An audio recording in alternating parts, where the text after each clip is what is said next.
పొద్దు పడవక ముందే అభ్యంగన స్నానాలు సూర్య నమస్కారాలు చేసి గాయత్రి మంత్రం జపించే కుటుంబంలో పుట్టిన ఆ గాయత్రీదేవి కరుణించలేదంటే ఏ జన్మలో చేసుకున్న పాపం ఈ జన్మలో కొడుకు రూపంలో శాపమే కూర్చుందిరా.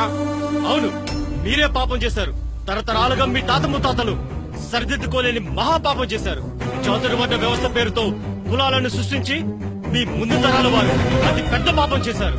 ఆ పాపమే మాకు శాపంగా చుట్టుకుంది నాన్న.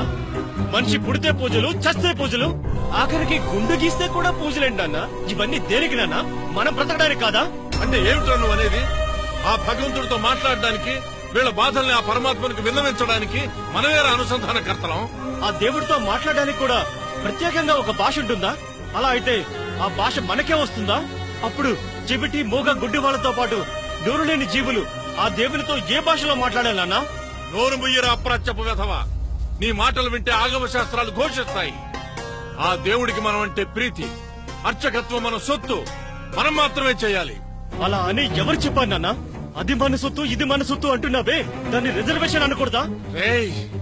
దేవుడి దగ్గర అందరూ సమానమే అంటారే, అలా అయితే వాళ్ళని ఆలయాల్లోకి ఎందుకు రానివ్వట్లేదు నాన్న? ముతులకు ముత్తలు, ముడ్లకు చీపుర్లు కట్టుకోమని ఆదేశించి సాటి మనుషులను కూడా చూడకుండా వాళ్ళని పెట్టిన హింసే మమ్మల్ని శాపంగా వెంటాడుతోంది నాన్న. అది వాళ్ళ కర్మరా. గత జన్మలో చేసిన పాపం అనుభవించాలి అని రాసున్నప్పుడు పూజలతో ప్రాయశ్చిత్తం చేయించుకోమని చెప్పడం ఎలా న్యాయం నాన్న? వేదాలు విన్నందుకే చెవుల్లో సీసం పోయడం, చెరువులో నీళ్లు తాగితేనే చెరువుని ఆవు మూత్రంతో శుద్ధి చేయడం, ఏదో రోగి అయినట్టు వాడు అంటరాని వాడు అని బిళ్ళలు తరలించడం, ఒకటా రెండా మీ ముందు తరాల వాళ్ళు చేసిన పాపాలకు శిక్షలంటూ వెయ్యాల్సి వస్తే ఆ గరుడ పురాణంలో కూడా లేని శిక్షలన్నీ వెయ్యాల్సి వస్తుంది నాన్న. అలాగే ఇంకెన్నో పాపాలు చేసి మమ్మల్ని శాపగ్రస్తుల్ని చేశారు కదా నాన్న. మనం శాపగ్రస్తులం ఏమిట్రా?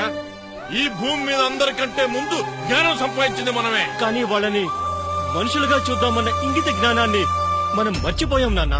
వాళ్ళ మీద ఇంకా ఆధిపత్యం చలాయించాలని చూస్తున్నాం నాన్న. కానీ ఒక్కటి మాత్రం నిజం నాన్న.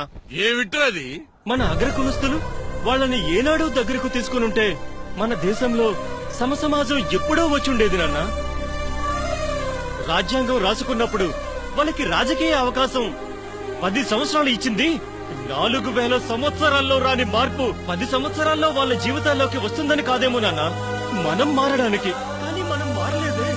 మారండి నాన్న, ఇకనైనా మారండి. ఇప్పటికి కూడా మారకపోతే మానవత్వం అన్న పదానికి అర్థమేముండదు నాన్న.